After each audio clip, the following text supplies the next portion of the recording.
नमस्ते विद्यार्थी मित्रहरू, स्वागत छ तपाईहरुलाई एजीटीभी युट्युब च्यानलमा। आजको यस भिडियो मैले कक्षा 12 मा अध्ययनरत विद्यार्थीहरूका लागि तयार पारेको छु। विद्यार्थी मित्रहरू, यस भिडियोमा म तपाईहरुलाई क्याश फ्लो स्टेटमेन्ट च्याप्टरबाट सोधिने एउटा न्यूमेरिकल क्वेशनको सल्युसन गर्न गइरहेको छु। विद्यार्थी मित्रहरू, यस च्याप्टरबाट तपाईहरुलाई 10 मार्क्सको न्यूमेरिकल क्वेशन सोधिन्छ। अब विद्यार्थी मित्रहरू, क्वेशनमा जहिले पनि तपाईहरुलाई दुईवटा वर्षहरूको दुईवटा रेलेभेन्ट इयरहरूको चाहिँ तपाईलाई ब्यालेन्स सिट एउटै टेबलमा दिएको हुन्छ। ल हेर्नुस् त, यो लेफ्ट ह्यान्ड साइडमा लायबिलिटीज दिएको छ र राइट ह्यान्ड साइडमा एसेट दिएको छ। अब यो लायबिलिटीज पनि दुईवटा वर्षहरूको दिएको छ। हेर्नुस् त, इयर 1 भनेको छ, यहाँ इयर 2 भनेको छ। त्यस्तै एसेट पनि दुईवटा वर्षहरूको दिएको छ, इयर 1 र इयर 2। यो इयर 1 भनेको चाहिँ प्रिभियस इयर हो, लास्ट इयर हो, र इयर 2 भनेको चाहिँ करेन्ट इयर हो।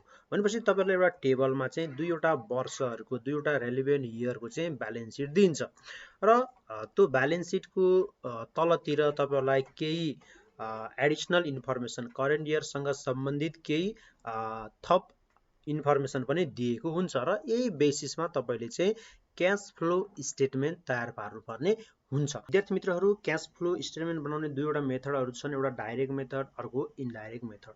अब हामीलाई क्वेशनमा रिटेन अर्निङ दिएको छ अथवा नेट प्रॉफिट दिएको अवस्थामा हामी इनडाइरेक्ट मेथड युज गरेर क्याश फ्लो स्टेटमेन्ट तयार पार्छौं। यदि हामीलाई क्वेशनमा सेल्स रेभेन्यू दिएको छ भने हामी डाइरेक्ट मेथडबाटै के गर्न सक्छौं, क्याश फ्लो स्टेटमेन्ट तयार गर्न सक्छौं। अब यो क्वेशनमा त तपाईहरुलाई डाइरेक्ट मेथडै भनेर दिएको छ। अब हामी डाइरेक्ट मेथड प्रयोग गरेर क्याश फ्लो स्टेटमेन्ट तयार पार्छौं। अब त्यो तयार पार्नु भन्दा अगाडि म तपाईहरुलाई थोरै क्याश फ्लो स्टेटमेन्ट भनेको के हो त्यसको जानकारी दिन गइरहेको छु। विद्यार्थी मित्रहरू, कम्पनीमा वर्षैभरि आर्थिक कारोबार हुने गर्दछ। भने यसरी आर्थिक कारोबार हुने क्रममा कम्पनी भित्र कहिले क्याश आइरहेको हुन्छ, कहिले क्याश गइरहेको। भनेपछि कम्पनीमा कुन कुन स्रोतहरुबाट क्याश आइरहेको छ, क्याश इन्फ्लो भइरहेको छ र कुन कुन ठाउँमा त्यो क्याश युटिलाइज भइरहेको छ, कुन कुन ठाउँमा त्यो क्याश युटिलाइज भइरहेको छ त त्यो क्याश आउटफ्लो भइरहेको छ त, यसकै जानकारी थाहा पाउनको लागि तयार पारिने विवरणलाई भनिन्छ क्याश फ्लो स्टेटमेन्ट। अर्को अर्थमा भन्नु पर्दाखेरि जुन तपाईहरुलाई यो एसेटमा दुईवटा वर्षहरूको जुन ब्याङ्क ब्यालेन्स, क्याश ब्यालेन्स दिएको छ नि, हो त्यही दुईवटा वर्षहरूको चाहिँ क्याश ब्यालेन्स अथवा ब्याङ्क ब्यालेन्समा भएको परिवर्तन हेर्नको लागि, त्यो परिवर्तन पछाडिको कारण थाहा पाउनको लागि तयार पारिने विवरणलाई नै के भनिन्छ, क्याश फ्लो स्टेटमेन्ट भनिन्छ।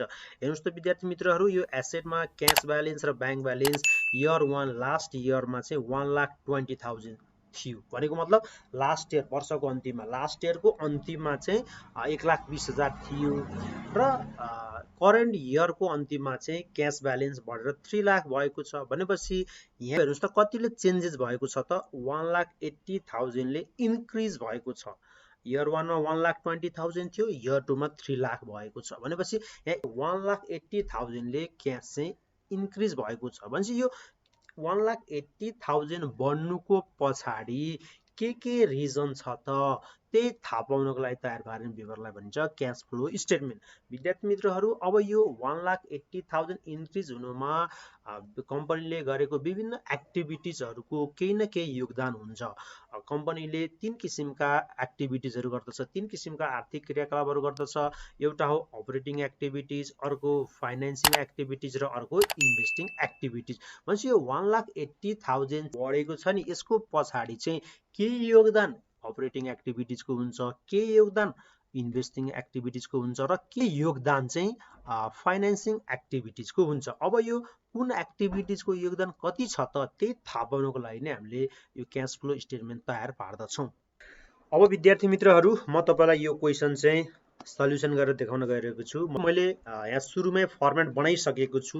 हेर्नुस् त, हामी सुरुमा हेडिङ लेख्छौं cash flow statement under direct method. अब यहाँ 3 वटा कोलम्सहरू हुन्छ क्याश फ्लो स्टेटमेन्टमा। एउटा पार्टिकुलर्स कोलम, यो अलि ठुलो हुन्छ, र 2 वटा अमाउन्ट कोलम। अब विद्यार्थी मित्रहरू, कम्पनीले 3 किसिमका चाहिँ एक्टिभिटिजहरू गर्दछ। एउटा अपरेटिङ एक्टिभिटिज, अर्को इन्भेस्टिङ एक्टिभिटिज र फाइनेन्सिङ एक्टिभिटिज। अब अपरेटिङ एक्टिभिटिजबाट कस्ता किसिमका क्रियाकलापहरू पर्दछन्, इन्भेस्टिङमा कस्ता किसिमका क्रियाकलापहरू पर्दछन् र फाइनेन्सिङमा कस्ता क्रियाकलापहरू पर्दछन्। अब यो दिएको क्वेशनबाट हामीले चाहिँ यो आइडेन्टिफाई गरेर त्यहाँ रेकर्ड गर्दै जान्छौं। अब फर्स्ट हेडिङमा हामी लेख्छौं cash flow from operating activities. Operating एक्टिभिटिजबाट कति क्यास फ्लो भयो, फ्लोको मतलब त्यहाँ इनफ्लो पनि हुनसक्छ आउटफ्लो पनि हुनसक्छ। अब अपरेटिङ एक्टिभिटिज भन्ने बित्तिकै कम्पनीमा चाहिँ डे टु डे चाहिँ हामीले कार्य सञ्चालन गर्दाखेरि जे जति क्रियाकलापहरू गर्दछौँ ती सबै के हो, अपरेटिङ एक्टिभिटिज हो। जस्तै हामीले डेली पर्चेज गर्छौँ, डेली सेल्स गर्छौँ, त्यसमा चाहिँ क्यास आउने जाने क्रम भइरहेको हुन्छ। हामीले इलेक्ट्रिसिटीको बिल तिर्छौँ, अब वर्करहरूलाई वेजेस दिन्छौँ, हामीले इम्प्लोइजहरूलाई स्यालेरी दिन्छौँ, यी सबै के हो, अपरेटिङ एक्टिभिटिज हो। भनेपछि यो अपरेटिङ एक्टिभिटिजबाट कति क्यास इनफ्लो भयो अथवा कति क्यास आउटफ्लो भयो हामी त्यो पहिला सुरुमा हेर्दछौँ। अब यो हामीले डाइरेक्ट मेथडबाट चाहिँ क्यास फ्लो स्टेटमेन्ट बनाउन गइरहेका छौँ भने यो अपरेटिङ एक्टिभिटिजमा तपाईँको 5 वटा हेडिङ्सहरू हुन्छ। त्यो हेडिङ चाहिँ हामीले सम्झिनु पर्ने हुन्छ। अब फर्स्ट हेडिङ छ cash sales and collection from debtors. अब विद्यार्थी मित्रहरू यो हेडिङमा चाहिँ हामीले कस्ता किसिमका चाहिँ आइटमहरू यो क्वेसनबाट राख्ने भन्ने कुरो बुझ्नुपर्ने हुन्छ। अब हेर्नुहोस् त यहाँ विद्यार्थी मित्रहरू, अब यो ब्यालेन्स सिटबाट कस्ता आइटमहरूलाई यो हेडिङभित्र राख्ने र यो तलको एडिसनल इन्फर्मेसनबाट कस्ता किसिमको आइटमहरूलाई यहाँ राख्ने म तपाईँलाई बताउन गइरहेको छु। सुरुमा तपाईँलाई एडिसनल इन्फर्मेसनबाट यो cash sales and collection from डेटर्समा चाहिँ कस्ता किसिमको आइटमहरू आउँछ। अब यहाँ हेर्नुहोस् त, सेल्स भन्ने बित्तिकै तपाईँलाई यो एडिसनल इन्फर्मेसनमा सेल्स दिएको अवस्थामा तपाईँले यहाँ यो हेडिङभित्र राख्नुपर्ने हुन्छ। त्यस्तै डिस्काउन्ट अलाउड भनेर दिएको छ भने पनि हामीले यो हेडिङभित्र राख्दछौँ। त्यस्तै ब्याड डेट रिकभर्ड भनेको छ भने पनि हामीले यो हेडिङभित्र राख्दछौँ। नर्मली तपाईँहरूलाई चाहिँ एडिसनल इन्फर्मेसनमा एउटै आइटम दिएको हुन्छ, यो हेडिङभित्र पर्ने सेल्स रेभिन्यू, कहिलेकाहीँ डिस्काउन्ट अलाउड पनि दिन सक्दछ। अब यो माथिको यो जुन ब्यालेन्स सिटबाट चाहिँ तपाईँहरूले चाहिँ अब यहाँ डेटर्स भन्ने बित्तिकै तपाईँहरूले चाहिँ यो एसेट साइडमा तपाईँलाई त्यहाँ डेटर्स दिएको हुन्छ अथवा बिल रिसिभेबल अथवा अकाउन्ट रिसिभेबल दिएको हुन्छ, त्यही कुरोलाई तपाईँले यहाँ लेख्नुपर्ने हुन्छ। अब नर्मल्ली यो तल एडिसनल इन्फर्मेसनमा चाहिँ यदि तपाईँले चाहिँ यहाँ यो कम्पेयर गर्नु परेन, यदि कम्पनीभित्र पैसा आइरहेको छ भने तपाईँले चाहिँ ब्राकेट बाहिर लेख्नुपर्ने हुन्छ अमाउन्टलाई, र कम्पनीबाट पैसा बाहिर गइरहेको छ यदि खर्चहरू छ भने चाहिँ तपाईँले चाहिँ ब्राकेटभित्र लेख्नुपर्ने हुन्छ। इन्कम हो भने चाहिँ ब्राकेट बाहिर लेख्ने हो, इन्फ्लो भयो। अब खर्चहरू छ, एक्सपेन्सेसहरू लेख्नु पर्यो भने तपाईँले चाहिँ ब्राकेट युज गर्नुपर्ने हुन्छ। अब माथिको ब्यालेन्स सिटको केसमा के हुन्छ भन्दाखेरि अब त्यहाँ त दुईवटा इयरको चाहिँ अमाउन्ट हुन्छ, दुईवटा इयरको चाहिँ तपाईँलाई ब्यालेन्स सिट दिएको हुन्छ। अब तपाईँले कम्पेयर गर्नुपर्ने हुन्छ। अब यदि एसेट इन्क्रिज भएको अवस्थामा तपाईँले चाहिँ के गर्नुपर्ने हुन्छ भन्दाखेरि आउटफ्लो भयो भनेर बुझ्नुपर्ने हुन्छ। सम्पत्ति बढ्नु भनेको बिजनेसबाट पैसा बाहिर जानु भन्ने तपाईँले बुझ्नुपर्ने हुन्छ र तपाईँले ब्राकेट युज गर्नुपर्ने हुन्छ। यदि एसेट डिक्रिज भयो, तपाईँले दुईवटा इयरको चाहिँ यो एसेट कम्पेयर गर्नुभयो र एसेट घटेको देख्नुभयो भने अब कम्पनीमा क्यास इन्फ्लो भइरहेको छ भनेर बुझ्नुपर्ने हुन्छ र तपाईँले ब्राकेट बाहिर अमाउन्ट लेख्नुपर्ने हुन्छ। त्यस्तै लायबिलिटिजको केसमा ठ्याक्कै उल्टो हो। यदि लायबिलिटिज बढ्नु भनेको चाहिँ क्यास इन्फ्लो हुनु हो, तपाईँले अमाउन्ट ब्राकेट बाहिर लेख्नुपर्ने हुन्छ। यदि लायबिलिटिज डिक्रिज भयो, यदि लायबिलिटिज घट्यो भने तपाईँले चाहिँ के बुझ्नु पर्यो, पैसा बाहिर गइरहेको छ, आउटफ्लो भइरहेको छ, क्यास आउटफ्लो भइरहेको छ र तपाईँले ब्राकेट युज गर्नुपर्ने हुन्छ। यो कुरो तपाईँले बुझ्नुपर्ने हुन्छ। अब हेर्नुहोस् त, यो हेडिङभित्र मैले भनिसकेको छु सुरुमा त हामी यहाँ के लेख्छौँ, सेल्स रेभिन्यू लेख्छौँ। हेर्नुहोस् त, एडिसनल इन्फर्मेसन दिएको छ सेल्स रेभिन्यू, यो सेल्स रेभिन्यूलाई हामी यहाँ लेख्छौँ सेल्स रेभिन्यू। अब विद्यार्थी मित्रहरू अमाउन्ट हेर्नुहोस् त कति छ, 12 लाख छ। अब यो हामीले चाहिँ ब्राकेटभित्र लेख्ने कि बाहिर लेख्ने, यो ब्राकेट बाहिर लेख्ने, किनकि हामीले बिक्री गरिसकेपछि हामीलाई इन्कम हुन्छ, पैसा आउँछ हैन, कम्पनीभित्र पैसा आउँछ। पैसा आउनु भनेको त के हो, इन्फ्लो हो हैन। इन्फ्लोलाई हामीले के गर्छौँ, ब्राकेट बाहिर लेख्छौँ। अब यो एडिसनल इन्फर्मेसनहरू कुनै ब्याड डेट रिकभर्ड अथवा डिस्काउन्ट अलाउड छ त छैन। नर्मली एउटा आइटम दिएको हुन्छ, तपाईँलाई त्यही लेख्नुपर्ने हुन्छ। अब सक्यो। अब त माथि एसेट साइडमा यदि यहाँ डेटर्स दिएको छ भने तपाईँले यहाँ लेख्नुपर्ने हुन्छ। हेर्नुहोस् त, यहाँ डेटर्स बिल रिसिभेबल के दिएको छ, डेटर्स दिएको छ। अब यो डेटर्स हेर्नुहोस् त इन्क्रिज छ कि डिक्रिज छ। मैले भनिसकेको छु एसेट इन्क्रिज हुनु भनेको चाहिँ आउटफ्लो, एसेट डिक्रिज हुनु भनेको चाहिँ इन्फ्लो। अब डेटर्स भनेको चाहिँ हाम्रो इयर 1 मा 4,30,000 डेटर थियो, उठ्न बाँकी रकम 4,30,000 थियो।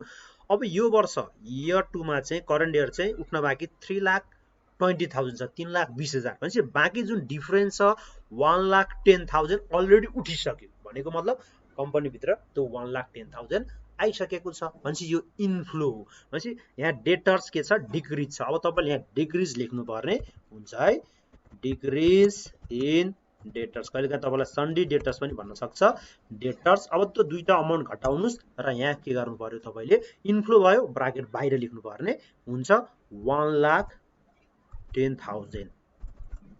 अब तपाईँलाई कहिलेकाहीँ के हुन्छ भन्दाखेरि यहाँ प्रोभिजन फर ब्याड डेट भनेर यतापट्टि लायबिलिटी साइडमा दिन सक्दछ। यदि लायबिलिटी साइडमा तपाईँलाई प्रोभिजन फर ब्याड डेट दिएको अवस्थामा तपाईँले यही हेडिङभित्र राख्नुपर्ने हुन्छ। हेर्नुहोस् त, यहाँ प्रोभिजन फर ब्याड डेट दिएको छ, छैन भनेपछि यो हेडिङभित्र यो क्वेसनमा दिएको यही दुईवटा आइटम हुन्छ। अब यो दुईटा आइटमलाई तपाईँले चाहिँ जोडेर, दुईटै के छ, यो इन्फ्लो छ, दुईटैलाई जोडेर तपाईँले यता बाहिर लेख्नु होला। अब यो जोड्नुहोस् त कति हुन्छ, 13,10,000 हुन्छ। अब सेकेन्ड हेडिङमा जाउँ त विद्यार्थी मित्रहरू। सेकेन्ड हेडिङ के छ, cash purchase and payment to creditors. यो हेडिङभित्र के लेख्ने त, अब यो त एडिसनल इन्फर्मेसनबाट के लेख्ने र माथि यो ब्यालेन्स सिटबाट कुन कुन आइटमहरूलाई चाहिँ यो हेडिङभित्र लेख्ने त। अब विद्यार्थी मित्रहरू, तपाईँलाई यो एडिसनल इन्फर्मेसनमा कस्ट अफ गुड्स सोल्ड दिएको हुन्छ, त्यो कस्ट अफ गुड्स सोल्डलाई तपाईँले यो हेडिङमा लेख्नुपर्ने हुन्छ। अब कहिलेकाहीँ तपाईँलाई यहाँ चाहिँ डिस्काउन्ट रिसिभ दिन सक्दछ, त्यस्तो अवस्थामा तपाईँले यहाँ लेख्नुपर्ने हुन्छ। अब माथिको यो ब्यालेन्स सिटबाट चाहिँ तपाईँहरूलाई यहाँ लेख्नुपर्ने आइटम भनेको चाहिँ यहाँ क्रेडिटर्स हो। यो तपाईँलाई लायबिलिटी साइडमा दिएको हुन्छ, क्रेडिटर्स अथवा बिल्स पेबल छ भने तपाईँले यहाँ लेख्नुपर्ने हुन्छ। इन्क्रिज छ कि डिक्रिज छ त्यो तपाईँले चाहिँ यहाँ लेख्नुपर्ने हुन्छ। अब त्यस्तै एसेट तर्फबाट चाहिँ एउटा इन्भेन्ट्री आइटम आउँछ यहाँ तपाईँको यो हेडिङभित्र। अब लेखौँ त, एडिसनल इन्फर्मेसनबाट के आउँछ, cost of goods sold, cost of goods sold. यो हामीले चाहिँ सामान उत्पादन गरिसकेपछि बिक्रीको लागि जुन तयार पारिएको चाहिँ यो सामानको चाहिँ यो मूल्य हो। अब यो तपाईँको चाहिँ अमाउन्ट कति छ हेर्नुहोस् त, 8 लाख छ। यो भनेको हाम्रो एक्सपेन्सेस हो, यसलाई ब्राकेटभित्र तपाईँले लेख्नुपर्ने हुन्छ। अब यो कस्ट अफ गुड्स सोल्ड लेखिसकेपछि अब यो अरू कुनै डिस्काउन्ट रिसिभ छ त, छैन। अब हामीले यो लायबिलिटी तर्फबाट क्रेडिटर्स लेख्नुपर्ने हुन्छ। यो फर्स्ट हेडिङ हामीले डेटर्स लेख्यौँ। अब हेर्नुहोस् त, क्रेडिटर्स इन्क्रिज छ कि डिक्रिज छ। इयर 1 मा 2 लाख थियो र इयर 2 मा कति छ, 2,50,000 छ।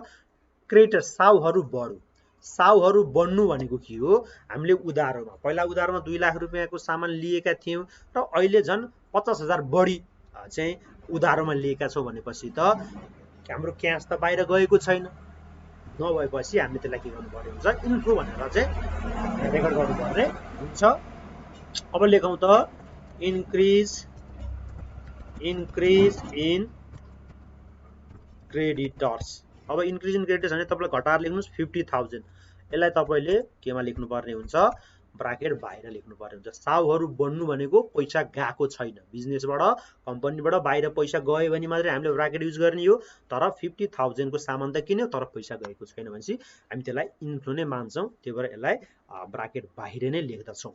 अब विद्यार्थी मित्रहरू, अरू कुनै बिल्स पेपर छ त, छैन। अब यो एसेटबाट हामीलाई एउटा आइटम यहाँ लेख्नुपर्ने हुन्छ, इन्भेन्ट्री अथवा स्टक।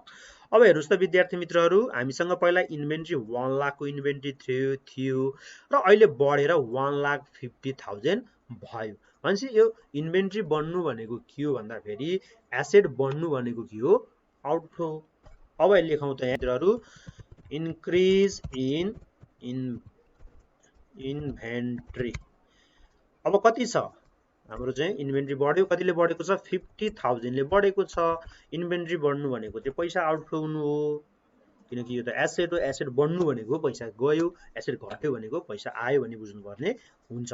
अब यो पनि यति भयो, अब यसलाई पनि यहाँ क्लोज गरिदिउँ। ल अब यसलाई पनि हामीले क्लोज गर्यौं। अब यो तपाईको चाहिँ यो ब्राकेट बाहिर र यो ब्राकेट भित्रको जोड्ने घटाउने गर्नुस्। ब्राकेट जोडिन्छ र ब्राकेट बाहिर घटिन्छ। यो 50 मिटर, यो 50,000 र यो 50,000 गइहाल्यो र यहाँ हुन्छ 8 लाख ब्राकेटमा। अब यहाँ लेख्नुस् 8 lakh.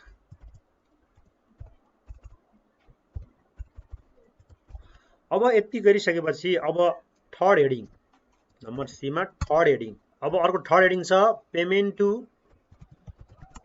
To employees and other operating expenses. अब यो भित्र हामीले स्यालेरीहरू, वेजेसहरू हैन, एक्सपेन्सेसहरू यहाँ रेकर्ड गर्दछौँ। अब विद्यार्थी मित्रहरू हेर्नुस् त, अब यो एडिसनल इन्फर्मेसनमा अब अपरेटिङ एक्सपेन्सेस अथवा एडमिनिस्ट्रेटिभ एक्सपेन्सेस के भनिएको छ त, हेर्नुस् त यहाँ एडमिनिस्ट्रेटिभ एक्सपेन्सेस भनिएको छ 1,20,000। यसलाई हामी यहाँ लेख्दछौँ। अब एक्सपेन्सेस भन्ने बित्तिकै त पैसा गयो, आउटफ्लो भयो, ब्राकेटभित्र लेख्नुपर्ने हुन्छ एडमिनिस्ट्रेटिभ एक्सपेन्सेस कति छ हेर्नुस् त, यसलाई ब्राकेटभित्र लेख्नुस् 1,20,000। अब यति गरिसकेपछि अरू कुनै छ त यहाँ, अरू कुनै छ त छैन। अब यो तपाईँको चाहिँ जुन यो इन्ट्रेस्ट अन डिबेन्चर छ यो चाहिँ हामीले चाहिँ अर्को हेडिङमा लेख्नुपर्ने हुन्छ। अब माथिबाट हेर्नुस् त, यो एसेट साइडमा प्रिपेड एक्सपेन्सेस अथवा प्रिपेड स्यालेरी, प्रिपेड वेजेस केही भनेको छ छैन। लायबिलिटी साइडमा हेर्नुस् त, यहाँ आउटस्ट्यान्डिङ एक्सपेन्सेस अथवा एक्सपेन्सेस पेबल के भनेको छ अब हेर्नुस् त यहाँ भनेको छ एक्सपेन्सेस पेबल भनेको छ। अब यसलाई तपाईले चाहिँ के गर्नुपर्ने हुन्छ, यहाँ रेकर्ड गर्नुपर्ने हुन्छ। अब इन्क्रिज छ कि डिक्रिज छ, इन्क्रिज छ। अब यहाँ लेख्नुपर्ने हुन्छ इन्क्रिज, तपाईले तिर्नुपर्ने पैसा चाहिँ बढेको छ भनेको मतलब पैसा त बाहिर गएको छैन भनेपछि त्यसलाई हामीले इन्फ्लो मानेर ब्राकेट बाहिर लेख्नुपर्ने हुन्छ। इन्क्रिज इन एक्सपेन्सेस पेबल कति छ 20,000। अब यसलाई तपाईले के गर्नुपर्ने हुन्छ, ब्राकेट बाहिर लेख्नुपर्ने हुन्छ। अब यहाँ आउने आइटम सक्यो, यति दुईटा मात्रै आउँदो रहेछ। अब यसलाई पनि हामी के गरौँ, क्लोज गरौँ। अब विद्यार्थी मित्रहरू यो 1,20,000 ब्राकेट भित्र छ, यो 20,000 ब्राकेट बाहिर छ भनेपछि अब यो घट्छ, घटेपछि हामी ब्राकेट भित्रै कति लेख्छौँ 1,00,000 लेख्छौँ। ल यति गरिसकेपछि अब हाम्रो अर्को हेडिङ छ। अब विद्यार्थी मित्रहरू अर्को हेडिङ छ, अर्को हेडिङ के छ, number D, payment of interest and tax. Payment of interest and tax. अब यो हेडिङ भित्र के आउँछ, इन्ट्रेस्ट पेडहरू हैन, ट्याक्स पेडहरू आउँछ। हेर्नुस् त यहाँ एडिसनल इन्फर्मेसनमा इन्ट्रेस्ट अन डिबेन्चर छ, यो यही राख्नुपर्ने हुन्छ, इन्ट्रेस्ट अन डिबेन्चर। अब कति छ 10,000 छ हैन, 10,000 लाई अब तपाईले के गर्नुस् भन्दाखेरि ब्राकेट भित्र राख्नुस्। यो त खर्च भयो, खर्चलाई त हामीले के गर्नुपर्ने हुन्छ, ब्राकेट भित्र राख्नुपर्ने हुन्छ। अर्को छ हेर्नुस् त tax paid during the year भनेको छ। ट्याक्स पेड भने कति छ 60,000 छ, यो पनि खर्च हो, यसलाई पनि हामी के गरौँ ब्राकेट भित्र राखौँ। अब माथि केही छ त छैन भनेपछि अब यसलाई पनि तपाईले के गर्नुस्, क्लोज गर्नुस्। अब यो दुईटा ब्राकेट भित्र छ, हामी जोड्छौँ, कति हुन्छ हेर्नुस् त 70,000 हुन्छ, 70,000। ल अब यति गरिसकेपछि अब अर्को अन्तिम हेडिङ छ cash flow from extraordinary item. Cash flow from extraordinary items. अब यो भित्र तपाईहरुको चाहिँ यो एसेट साइडबाट मार्केटेबल सेक्युरिटीज अथवा सर्ट टर्म इन्भेस्टमेन्ट छ भने हामी यहाँ लेख्छौँ, र लायबिलिटीजबाट हामी यहाँ ब्याङ्क ओभरड्राफ्ट अथवा short term loan, short term liabilities छ भने त्यसलाई हामी यहाँ लेख्दछौँ। अब यो बाहेक अरू कुनै यहाँ लेखिदैन भनेपछि एसेटमा हेर्नुस् त marketable security short term investment छ त छैन, यतापट्टि ब्याङ्क ओभरड्राफ्ट अथवा सर्ट टर्म लायबिलिटीज छ त छैन भनेपछि अब हामी यहाँ के गर्छौँ नील लेख्छौँ, किनकि यो छैन यहाँ भनेपछि यसलाई हामी नील लेख्छौँ अथवा ड्यास लेख्दा पनि हुन्छ, नील लेख्छौँ। अब यो अब हामी यो सबै जोड्ने घटाउने गरौँ त, यो 13,10,000 बाट 8 लाख घटाउनुस् र 1 लाख घटाउनुस् र 70,000 घटाउनुस्। अब यो घटाइसकेपछि कति ब्यालेन्स आउँछ मलाई भन्नुस् त। अब यहाँ आउँछ 3,40,000, 3,40,000।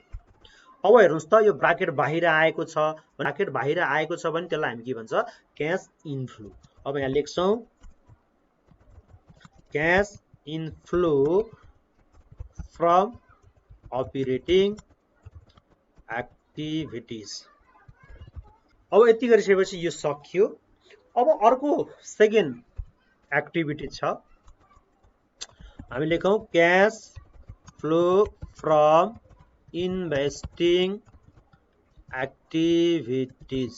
अब विद्यार्थी मित्रहरू इन्भेस्टिङ एक्टिभिटीज मा चाहिँ हामीले लङ टर्म एसेटहरुमा जुन इन्भेस्टमेन्ट गर्छौँ त्यो कुरोहरू यो एक्टिभिटिज अन्तर्गत आउँदछ। हामीलाई एसेटमा फिक्स्ड एसेट दिएको छ र एडिसनल इन्फर्मेसनमा पनि यहाँ purchase of fixed assets, sales of fixed asset दिएको छ। यदि तपाईहरुलाई यो एसेटसँग सम्बन्धित कुनै एडिसनल इन्फर्मेसनमा पर्चेज भनेको छ अथवा सेल्स भनेको छ भने तपाईले माथिको यो फिक्स्ड एसेटलाई चाहिँ इग्नोर गरिदिनुस् है, यसलाई छोडिदिनुस्। यो तलको पर्चेज अफ फिक्स्ड एसेट र सेल्स अफ फिक्स्ड एसेटलाई यहाँ लेख्नु होला। अब म यहाँ लेख्छु पर्चेज अफ फिक्स्ड एसेट्स। भनेपछि हामीले एसेट खरिद गर्दा फेरि के हुन्छ, पैसा जान्छ। पैसा गइसकेपछि आउटफ्लो हुन्छ। भनेपछि हामी यहाँ ब्राकेट भित्र अमाउन्टलाई लेख्दछौँ 3,50,000। यदि एडिसनल इन्फर्मेसनमा तपाईहरुलाई यो purchase of fixed asset, sales of fixed asset नदिएको अवस्थामा तपाईले यसलाई कम्पेयर गरेर यदि इन्क्रिज भएको अवस्थामा तपाईले पर्चेज भनेर लेख्नु पर्ने हुन्थ्यो, डिक्रिज भएको अवस्थामा सेल्स भनेर लेख्नु पर्ने हुन्थ्यो। अब अर्को छ हेर्नुस् त, सेल अफ फिक्स्ड एसेट्स कति छ, 1,10,000 छ। यसलाई पनि हामी यहाँ लेख्छौँ 1,10,000। अब हामीले यो चाहिँ सेल गरेपछि त हामीलाई इन्फ्लो हुन्छ, हामी ब्राकेट बाहिर अमाउन्ट लेख्दछौँ। अब यहाँ अर्को तपाईको इन्ट्रेस्ट रिसिभ छ भने हामी यहाँ लेख्छौँ, नत्र यहाँ लेखिदैन। यहाँ लेख्नुपर्ने आइटम भनेको यो नै हो। अरू कुनै इन्भेस्टमेन्ट भनेर यहाँ एसेट साइडमा दिएको अवस्थामा हामी यहाँ लेख्छौँ, यहाँ इन्भेस्टमेन्ट भनेर दिएको छैन। अब यो लायबिलिटिजबाट यहाँ कुनै आइटमहरू आउँदैन, यहाँ आउने भनेको यति हो। अब विद्यार्थी मित्रहरू यो 3,50,000 ब्राकेटमा छ, 1,10,000 ब्राकेट बाहिर छ। अब यसलाई घटाउनुस् त कति हुन्छ, एमाउन्ट चाहिँ ब्राकेट भित्रै हुन्छ। अब यहाँ घटाउँदा फेरि तपाईको कति आउँछ भन्दा फेरि 2,40,000 आउँछ, 2,40,000 आउँछ, ब्राकेट भित्रै आउँछ किनकि यो 3,50,000 बढी छ। अब हामी यहाँ के लेख्छौँ, cash outflow from investing activities. अब यसलाई म हाइलाइट गरिदिन्छु है। ल अब अन्तिम एक्टिभिटिज छ नम्बर 3 मा जाउँ त, फाइनेन्सिङ एक्टिभिटिज।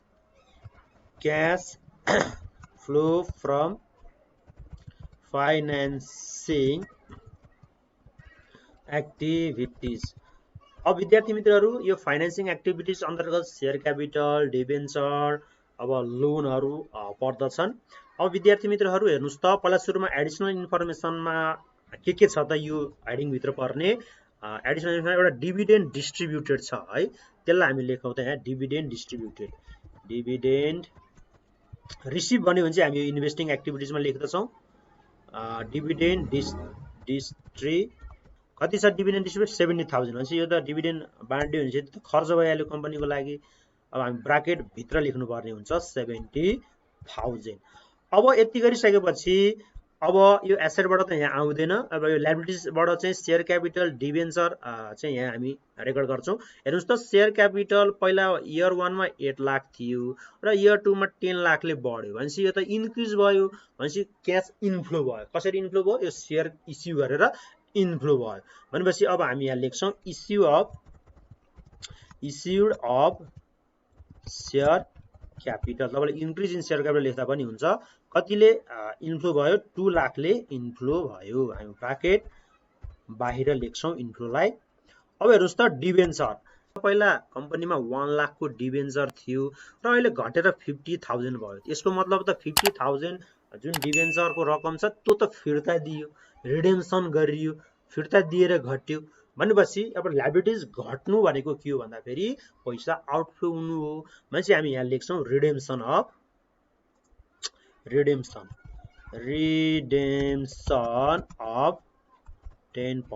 यो 10% ले के गर्दैन, यो इन्ट्रेस्ट रेट हो।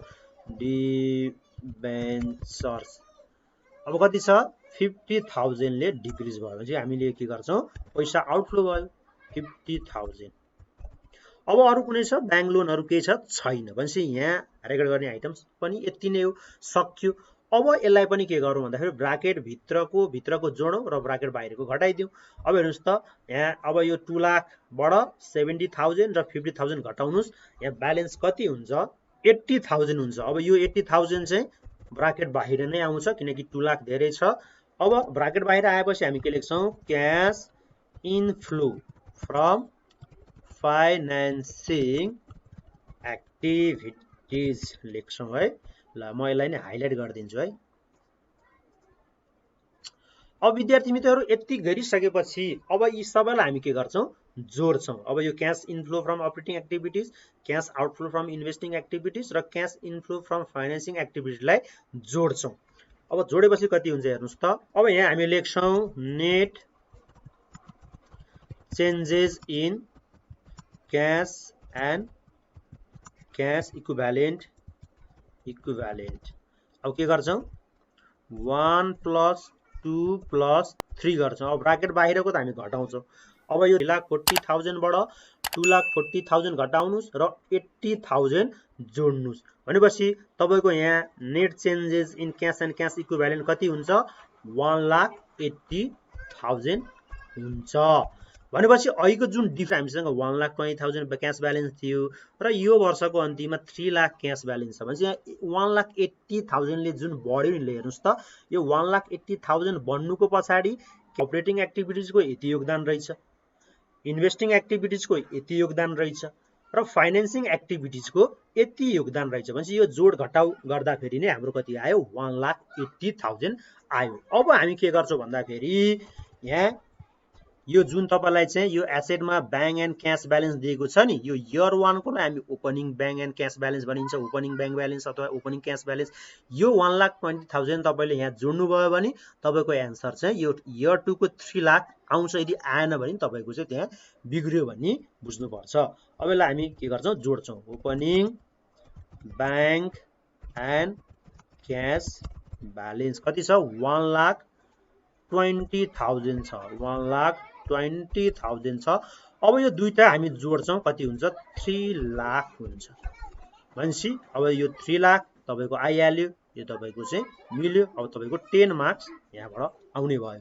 यहाँ लेख्नुस् closing bank and cash balance भनेपछि अब यो 1,80,000 चाहिँ यो जुन इन्क्रिज भएको छ नि यो एकैचोटी 1,80,000 ले बढेर इन्क्रिज भएन भनेपछि यो कम्पनीमा के हुन्छ भन्दाखेरि पैसा आउने जाने क्रम भइरहेको हुन्छ, कहिले आउँछ कहिले जान्छ। यसरी थपघट हुँदा हुँदा यो 1,80,000 चाहिँ बढेको हो भनेपछि यो 1,80,000 बढ्नुको पछाडी अपरेटिङ एक्टिभिटिजको पनि केही कन्ट्रिब्युसन छ, केही योगदान छ, इन्भेस्टिङ एक्टिभिटिजको पनि यहाँ योगदान छ र फाइनेन्सिङ एक्टिभिटिजको पनि केही योगदान छ। यो थपघट भएर नै यो 1,80,000 ले चाहिँ के छ ब्यालेन्स बढेको छ र हामी यो ओपनिङ बैंक ब्यालेन्स जोडिसकेपछि 1,10,20,000 जोडिसकेपछि हाम्रो एन्सर कति आउनुपर्छ 3 लाख आउनुपर्छ। यति गरिसकेपछि तपाईको चाहिँ 10 मार्क्स आउँछ। अब विद्यार्थी मित्रहरू तपाईले यहाँ के बुझ्नु भएको छैन त्यो कमेन्ट गर्नु होला। हस्त आजको भिडियो तपाईलाई कस्तो लाग्यो मन परेदेखि शेयर गर्नु होला, लाइक गर्नु होला। हस्त धन्यवाद।